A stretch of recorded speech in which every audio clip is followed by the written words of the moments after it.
virtue of creation, God is the owner of everything, right?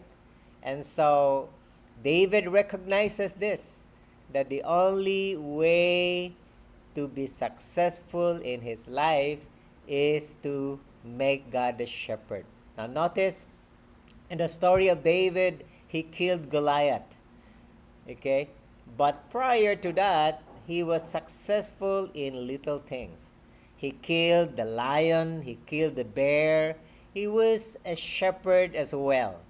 He protected his sheep from the bear and the lion, and he drew strength coming from God. So he recognizes that more than his success in his life as a shepherd, he knew that it is not really his strength after all. It is the strength that comes from the Lord. So, yes, he was there being the shepherd, but he recognizes there is someone up there who is a greater shepherd. Say that with me, the greater shepherd, and that is the Lord. Now, when we talk about the Lord as our shepherd, let me talk about three things here. One is in our every decision in life. Well, Solomon in Proverbs 3, 5, and 6 wrote this. He said, "Trust in the Lord with all your heart and lean not on your own understanding. And in all your ways, acknowledge him and he shall direct your path." Solomon recognizes this because when he became king after his father David, God was asking him, "What do you want me to give to you?"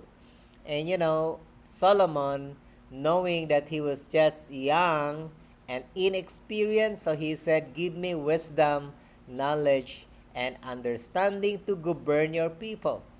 And so, in his life, he knew that God was really the one reigning the nation of Israel.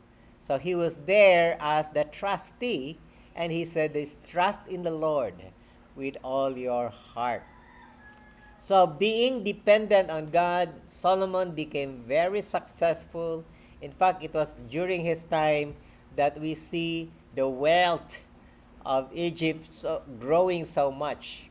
They have a lot of defense in their nation. They have so much armaments, so much soldiers, but basically they were also experiencing peace left and right. So Solomon was experiencing that until such time in his old age, maybe he deviated because of the influence of his wives. He deviated his worship and trust in God, but during the beginning of his career, he was very successful. So this is what he declared: "Trust in the Lord." Say that with me: "I trust in the Lord, and I do not lean on my own understanding." So Solomon recognizes this in all our dealings. Say that with me: "In all our dealings, we acknowledge him, and the Lord direct our path."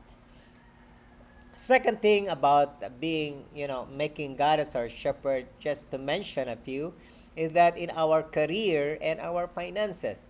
Matthew 6:33 says this very important passage, and it was Jesus Christ himself who said this. He said, "But seek first the kingdom of God and his righteousness, and all these things shall be added unto you." Say that with me: "All these things shall be added unto you." So here we are talking about if you're a father or a mother or a business person, when you seek the Lord first. Say that with me: first. Okay? Now, we talk about the kingdom of God. So the kingdom of God talks about the kingship of God. So when we put God as our king, then we become part of his kingdom, and all the provision is provided.